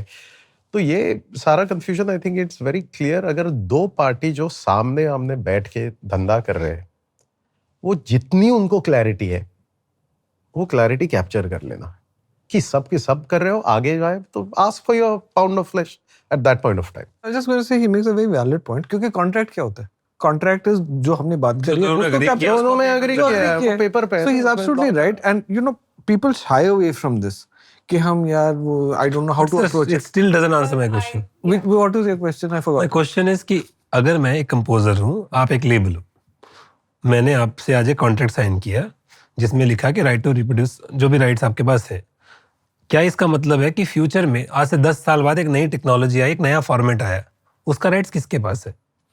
Technically, under Indian law, you have not assigned the right. You cannot assign the right. You cannot assign the right. So that's what I was going to say. I have a slightly different point of view on this. There was a very clear reason the law was amended, right?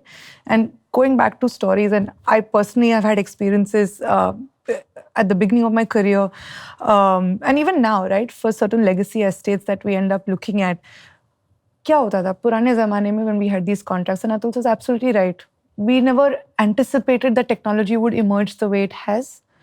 If I have entered into an agreement with you for the sale of records, and then you've said, Priyanka, okay, against the sale, you will get 2%, 5%, 10%, whatever it is, right? Or you've paid me something. Now, that is an understanding between you and me, so far as you're going to exploit my music in the form of records, whether they're CDs, cassettes, whatever existed at the time, okay? Cut to 2024. You've got streaming. And streaming has a completely different volume, completely different math when it comes to streaming rates, etc., etc.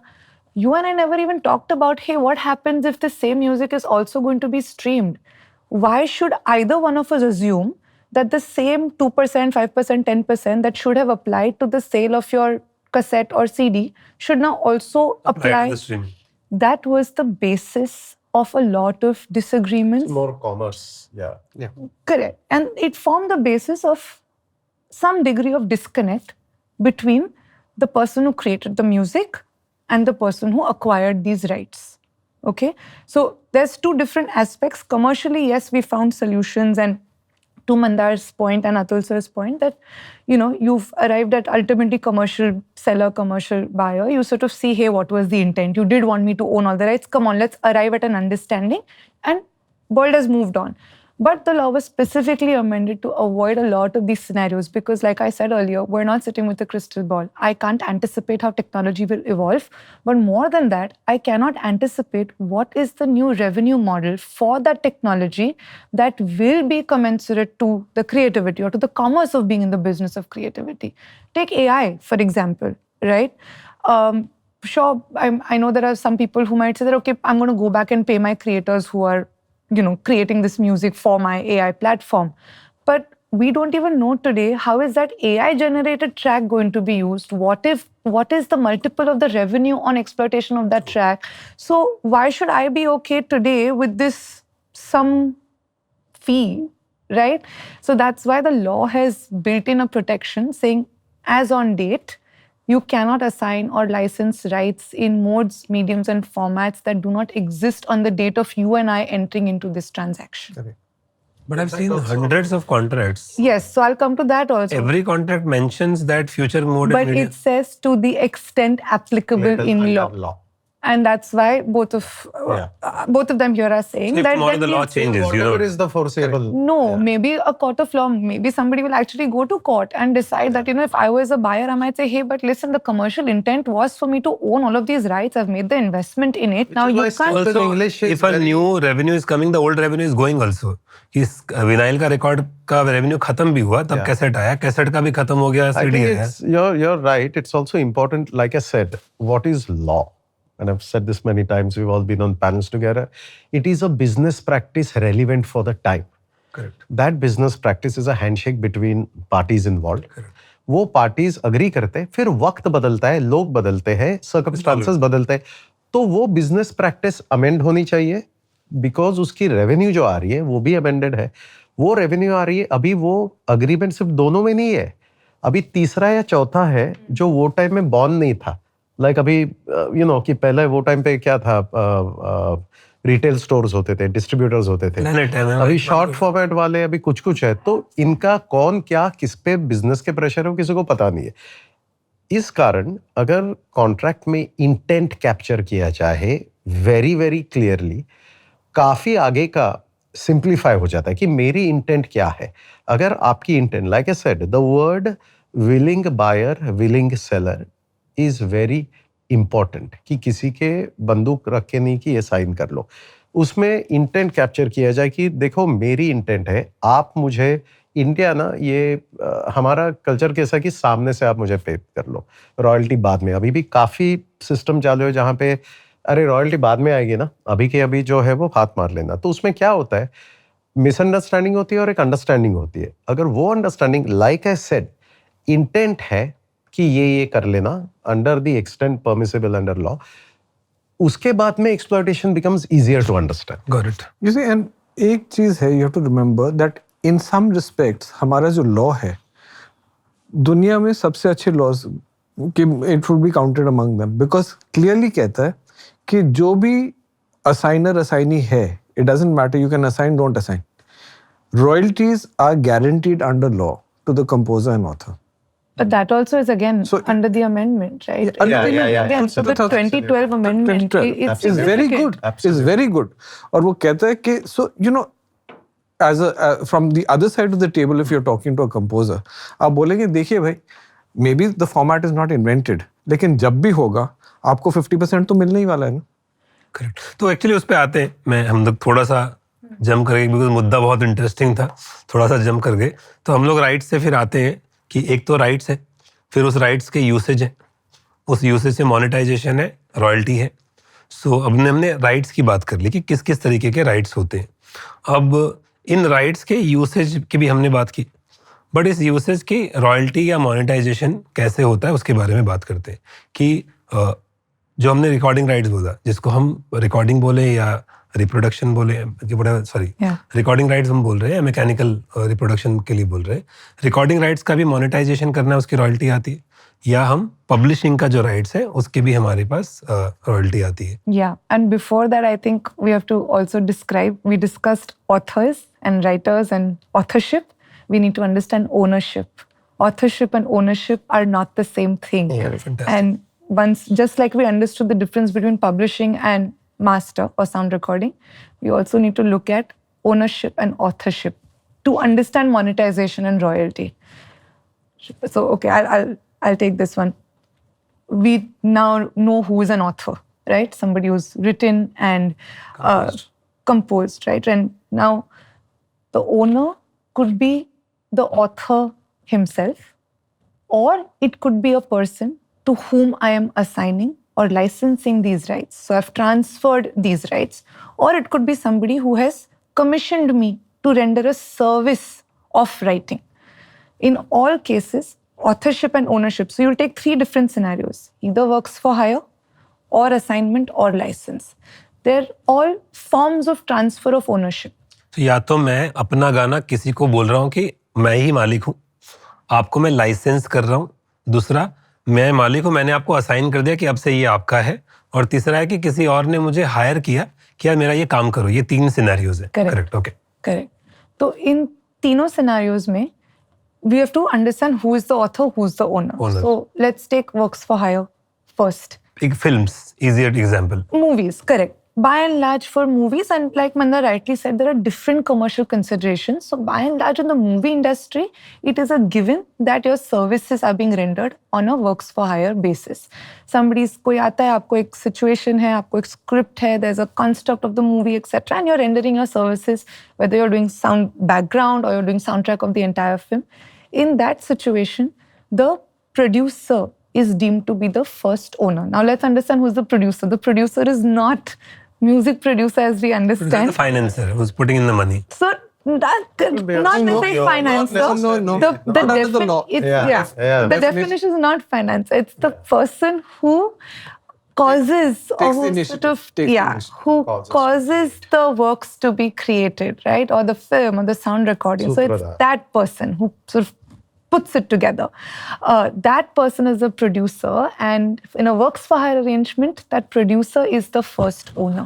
So you could have the two of you could have written something, but if I'm producing the film under a works for hire agreement, I automatically own everything. Again, I think it is important at this stage, audience के लिए, to understand जो हम बोलते हैं कि मैंने गाना लिखा है, वो बात होती है जब आप खुद इंस्पायर होके आपके दिल में जो है या आपने कुछ देखा किधर और आप गाना लिखते हो और आप गाना किसी पर्टिकुलर स्पेसिफिक रीजन के लिखते हो, जो रीजन आपको पहले दिया होगा और आप आपकी क्रिएटिविटी डालते हो, इंटरप्रेट करते हो, वैसे ही 5 और लोग करके वो गाना बनाया जाता है for a particular reason, which is the promotion of a film. I think that is very easy. Yeah, but I do want to point out here that in real life, right, in practice within the industry, authors do have usually a bank of Yeah. songs that are lying. Lying, And, correct. you know, Well, even in those situations, we will still, for the commerce of it all, Correct. your form of transfer will be under a works for hire arrangement Agreed. for a film, Yeah. right? But yes, in an ideal scenario, works for hire is when I come and say, hey, this is your brief. These are instructions. आप ये गाना बना के You do दीजिए it, मुझे। you give it to me, right? In another scenario, जहाँ पे बना बनाया है or you've made it either on your own and it's just there, you can find ways to transfer the ownership to me. So let me also again, I love zooming in, zooming out of things because the plot was very simple. Law as a concept is an understanding of a handshake down to business practice becomes history becomes legacy, and that needs to be amended from time to time उसको relevant करने के लिए. That is one. Number 2, हर देश के copyright law में there is a flaw. So हमारे Indian system में ना एक and I just I'm sure all of us will agree, हर एक अपने कोने में बैठता है, particularly a lot of people outside. अभी कैसे होता है ना, us against them होता है. Creative fraternity versus industry. अभी industry क्या है? Industry है recorded industry, publishers, lawyers and all the support system. Actually हम सब एक है. Correct. हमको एक तरह से एक लेंस से देखनी चाहिए कि हमारे लिए वैल्यू क्या है, ये बनाया ही क्यों है. लॉ के लिए नहीं बना है, ना बिजनेस प्रैक्टिस के लिए बनाई, ना आप गाने खुद के मनोरंजन के लिए लिखते हो. आप एग्जिस्ट क्यों करते हो? और ये क्वेश्चन आप खुद को एज अ राइटर या anybody in the creative field, you must ask that question. Because किसी का फ्यूचर होता है ओनली प्लेबैक में, किसी का फ्यूचर होता है इंडिपेंडेंट म्यूजिक में to become a non film star, किसी का फ्यूचर होता है मुझे सिर्फ बैकग्राउंड करना है. करेक्ट. और किसी राइटर का फ्यूचर है कि मुझे सिर्फ सेशन करनी है, जिंगल्स बनाने. तो ये कॉन्टेक्स्ट अगर समझा जाए तो अपना जो एरिया ऑफ एक्सपर्टीज है, अपनी जो वैल्यू है इकोसिस्टम की, वो समझ सकते हो.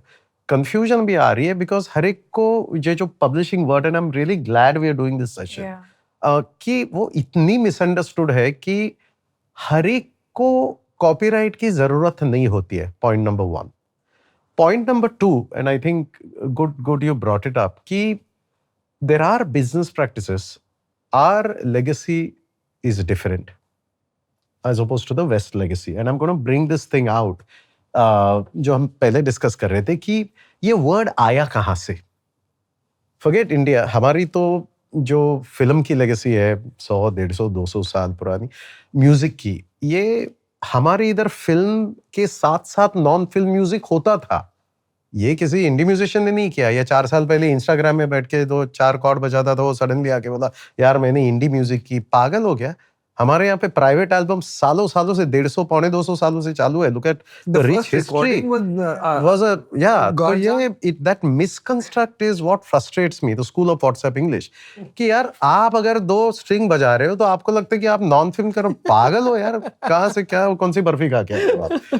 Our culture needs to be understand that we have always been a rich musical legacy जहाँ पे नॉन फिल्म थी पहले से. अभी the difference being very importantly, West में ये जो term है publishing, right, and I will come to the point that we are sort of saying, कि एक writer होता था जिसकी skill सिर्फ थी गाना लिखना. न्यूयॉर्क की ब्रिल बिल्डिंग थी जहाँ पे दुनिया भर के सॉन्ग राइटर बैठते थे. वो सॉन्ग राइटर के दिल की इच्छा नहीं लिखता था, वो सोचता था कि ये बीट्स पर मिनट कितने, अरे एक्चुअली ये बिलबोर्ड टॉप 100 में ऐसे गाने चाहिए. आप नील सड़ाका का देख लेना, oh Carol, biggest state in the world. आप उसकी इंटरव्यू सोच लो. ये राइटर होते थे, उसकी इच्छा थी कि मेरे पास आर्ट है, मैं लिखता हूँ। दूसरा होता था जो गाता था सिर्फ, उसको ढंग का लिखना आ ही नहीं रहा था, या तो लिखता था तो वो फिर उसकी सिर्फ फैमिली सुनती थी। और वो क्लियर रोल होता है। कभी कभी हमारे यहाँ पे क्या होता है कि वो मर्ज हो गए, वो एमालगेमेट हो गए। आपको स्टार बनना है, आप आवाज में गा रहे हो, आपको लिखना बिल्कुल जरूरी नहीं है, या आप लिखते हो तो आपको फ्रंट पे आने की बिल्कुल जरूरी नहीं है। करेक्ट। तो वो सिस्टम से वेस्ट में almost, and correct me if I'm wrong, both of you, 90% of the world's music. The crooners, the greatest crooners, the Jim Reeves and all that, who wrote their own song? Nobody. Not a wrote single not a one. single one. 150-200 साल, 90% of the world's music is written by It's written by songwriters. songwriters. In correct. fact, 4-4, 5-5 song writer एक गाना लिखते हैं। ये complex जो system है इसके लिए बनाया गया ताकि ये 4-4, 5-5 राइटर्स हैं, उनको उनकी अलग अलग परसेंटेज प्रोपोर्शन में शेयर मिल जाए। हमारे यहाँ पे थोड़ा सा जो नॉन फिल्म इंडस्ट्री थी, नेसेंट थी, और तभी साइलेंट एरा में पिक्चर आ गए। वो पिक्चर जब ये आ गई, यहाँ पे पिक्चर का भी सिस्टम कैसे चला, हॉलीवुड में स्टूडियोज होते थे, and like good old Indian entrepreneur system, हमारे यहाँ पे स्टूडियोज नहीं होते थे, एंटरप्रेन्योर्स होते थे। The great Yash Chopra, Mahesh Bhatt, Mukesh, all of them. And they were very musically talented. They were just not businessmen. तो वो सब वक्त से हमारा सिस्टम अलग अलग चलते गया, and that is where the legacy of that system of work for hire came, which was different from the West altogether. So my only thing is, I think the ability, our law or the UK law या Estonian law या कोई भी law हो, needs to have a commonality. एक number 2, एक guarantee या जरूरी नहीं है कि ऐसे ही होना चाहिए, या वेस्ट में ऐसे होता है तो मुझे भी ऐसे ही होना चाहिए। I think as an industry हमको हमारी रियलिटी रिफ्लेक्ट करके, and I agree with them कि जो 2012 की अमेंडमेंट है वो भी एक्चुअली क्लैरिफाई होनी चाहिए। उसके जो नोटेशंस है बहुत कंफ्यूजिंग है। तो we should be able to clarify it, bearing in mind a global system but our own reality, कि राइटर्स को करना क्या है eventually, existence.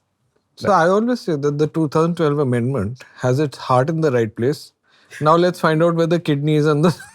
He's so right about it. No, absolutely. I think my entire career has been the amendment and its interpretation and finding language. It's frustrating because कभी-कभी क्या होता है ना, हर एक कॉर्नर में से हर एक अपना अपना कनोटेशन डाल रहा है। लिंक्डइन पे देखो, इंस्टाग्राम पे देखो, व्हाट्सएप पे देखो, तो और कंफ्यूजन आती जाती है। Contracts में देखो. Best time is, so whoever's listening, is the best time to become a copyright lawyer. No, please don't. I'm happy that I have spent my time around artists because जितना कम ज्ञान हो उतना कम stress होता है। हाँ। अभी आपको stress they. The more I'm listening to it, I'm thinking कि जितना मुझे कम पता था उतना अच्छा काम मैं कर पाया। But shall I tell you something? Oh, I thought you were going to say Priyanka's bills were worth it or something like that. Shall I tell you one thing? It is actually right because artist का काम क्या होता है? लिखना, आप गाने बनाओ, गाने बजाओ। Yes. You have a support system called publisher, label, manager, etc. to take care of the rest of it. You don't need to get into the complexities. You know, he's... The problem is that artists also try and apply their mind to law. Yeah. So they want to take Priyanka's job. There's no need for it. And he's so right Let her about do her this. job. I say this to every single person. No, I agree. Yeah, managers, agents, entrepreneurs, artists trying to want to become publishing experts or copyright law experts, and you don't need to. There's a reason that each person exists to do their role, to support you. And I say time and again that it's okay. Don't overwhelm yourself with it. You don't have to understand what it is. But obviously that also means that get right advice at the right time. So I have a difference of opinion here. Okay. I genuinely feel we artists or managers shouldn't know too much. That I'm 100% sure. Managers, No. yes. Yeah. Artists, not necessarily. Artists also. Not necessarily. But they should at least know basics. Basics. So that what happens is you should not have the ease and convenience of saying you didn't know about it. Yeah. You know, when you are giving the rights to somebody, basics पता होना चाहिए. Obviously, detailed और intricacies और बाकी सारी चीजें आपको नहीं पता है. But what we started with, that as a composer, as a lyricist, आपका copyright जो है, उस copyright में ये 7 rights आते हैं. आपको ये पता है, मान लो इतनी सिंपल सी बात है, बहुत मुश्किल नहीं है पता करना। तो जब आप किसी को कॉन्ट्रैक्ट कर रहे हो तो आपको ये पता है कि आप ये उसको दे चुके हो, तो आप उससे एक्सपेक्टेशन नहीं रख रहे। फॉर एग्जाम्पल, कभी कभी क्या होता है कि sometimes you deal assuming something in your mind, Yeah. Much later in life you realise कि अरे But TM, I feel like it doesn't even come into play at the contract stage. but It comes into play when, sorry. No, you finished. I will just be happy if people stop saying, please publish my song on Spotify. I will pay you if you don't say that. No, you finished the I was going to say, even for an artist, just simply knowing and therefore saying that, okay, so when it comes to the contract stage, then at least there's bare minimum that I know. But that contract stage also comes so much later, Actually, yeah. right? That's what I was. And in fact, doesn't come at all. If I have to speak, truthfully about India, it really so many times. No, but if I can just add, and I think all of us are saying the same thing कि यार contract करने के पहले intent क्या है, Correct. बाकी सब छोड़ दो। आप लिखते हो, I agree with you to an extent. I mean, and Atul just literally voiced what was going on in my head. As a writer आपका नंबर 1 चीज है कि गाना ऐसा फाड़ के रखो जो दुनिया भर हर एक सेकंड सुनने के लिए आए। Exactly. करेक्ट। गाना जब भी वैल्यूएबल बनता है उसकी कॉपीराइट वैल्यूएबल बने, तो फ्रोजन स्विस बैंक अकाउंट है, उसकी कोई वैल्यू नहीं है।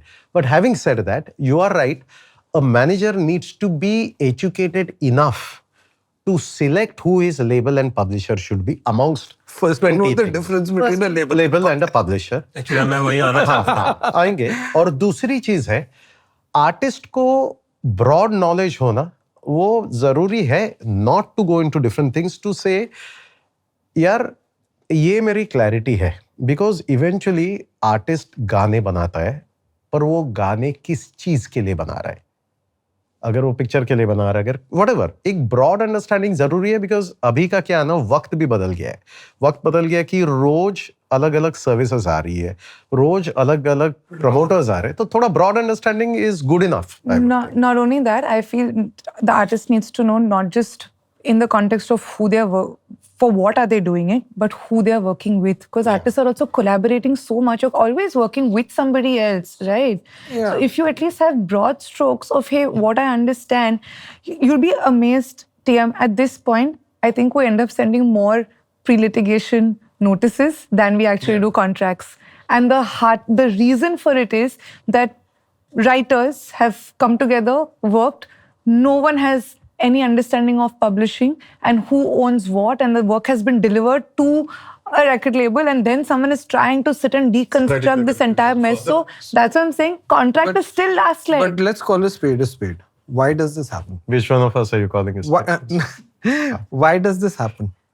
So the problem is that you want to earn royalties from your work for 60 years, as long as it remains in copyright, and 60 years after your death for the composition lyrics. But you will not spend 10,000 rupees going to a lawyer today. They are there for a reason. आप अपने घर की नींव बना रहे हो, आप अपनी नींव वीक बनाओगे ना, आपकी इमारत कभी खड़ी नहीं होगी। I agree. फिर आप बाद में लिटिगेशन करोगे, लिटिगेशन में जितना पैसा खर्चा करोगे, ये 5, 10, 20, 25 हजार देने के लिए आपकी आज नहीं फटनी चाहिए। आप वीडियो बनाने में आप लाखों रुपए स्पेंड करोगे, लॉयर के पास नहीं जाओगे। Yeah. This is wrong. It's so unfortunate. The amount of, artists will spend money on anything, and forget artists, just everybody in the industry will spend money on anything and everything. You want that designer handbag, but you don't get I will not sit here and tell about everybody else. I'll accept the fact. मैं पहली बार, मुझे याद है, Naushad, one of our friend, 2014-15, I called him here, I need some lawyer, and I met her. तो पहली बार उन्होंने कुछ एक अमाउंट कोट किया, and if I look back now, actually that amount was nothing, very small amount for the kind of services. I didn't agree to pay that amount, and I was thinking यार ये तो बेकार का खर्चा है. Correct. The truth is that because of the lack of knowledge I had, or any one of us have, we don't even realize that that money is worth spending. 100%. But when I started traveling the world, started meeting people, I realized कि सबसे important Is your attorney. सबसे important is your lawyer. Because one wrong advice and one thing which they have missed might cost you a lot of money. Of course. Yeah. और उनके साथ भी deal करने के लिए आपको भी you पहले cannot knowledge just be होना dependent on चाहिए. them No, no, no, completely. no, no. You know, you have to know your business.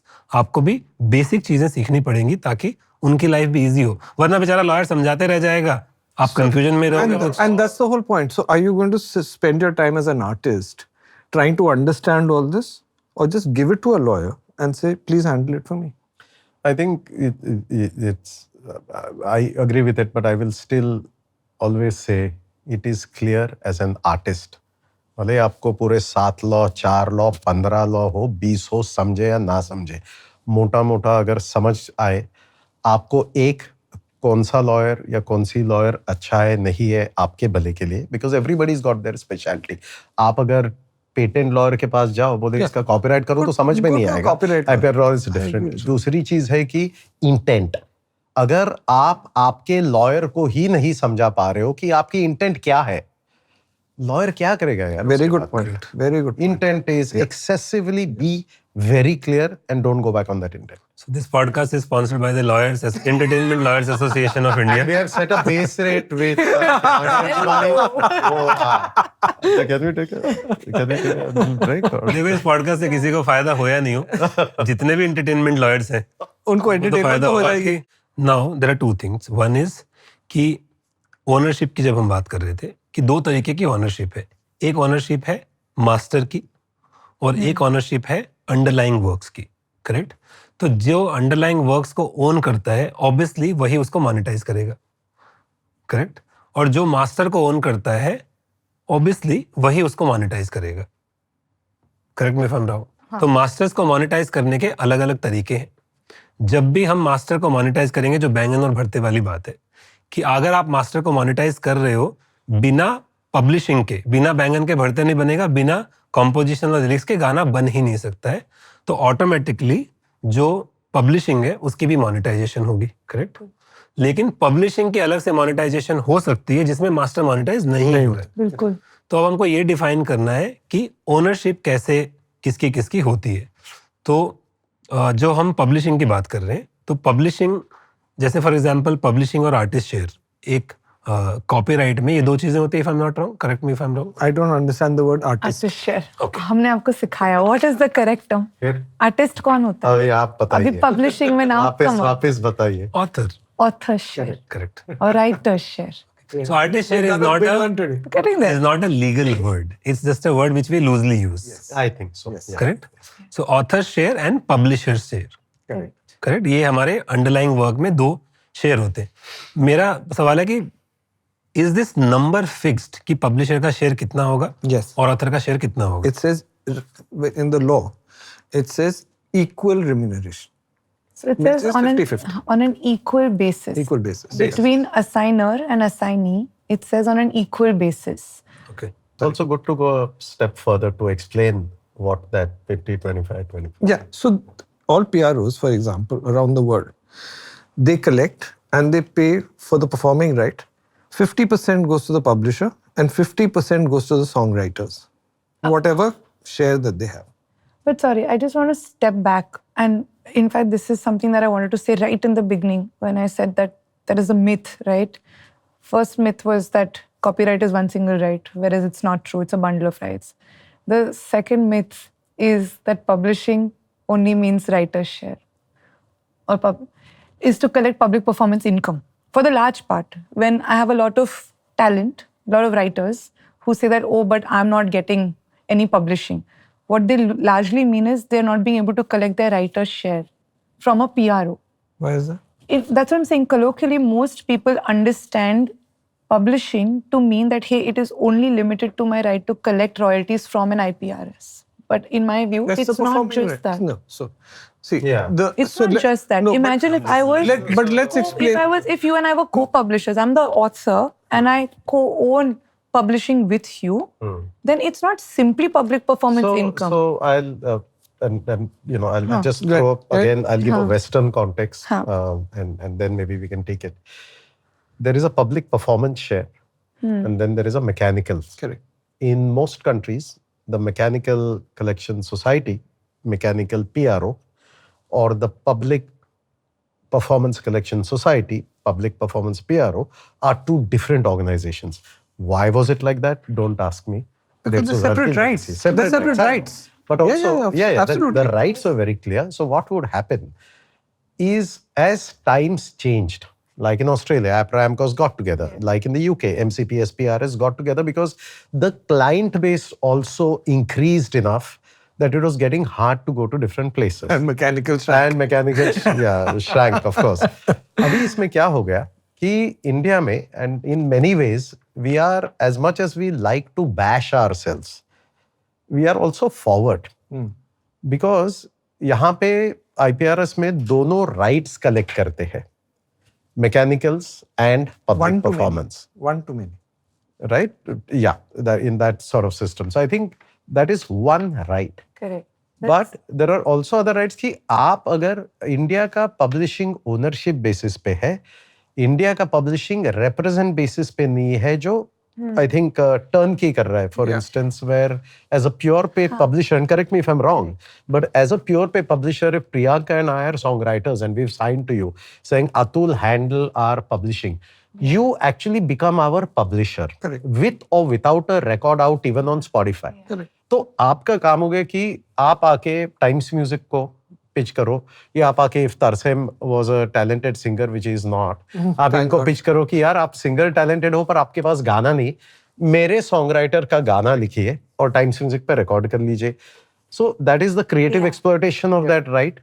पर इन अ ideal world situation, you may keep that right, you may license that right out, or you may use that right with or without the song even hitting a recorded music.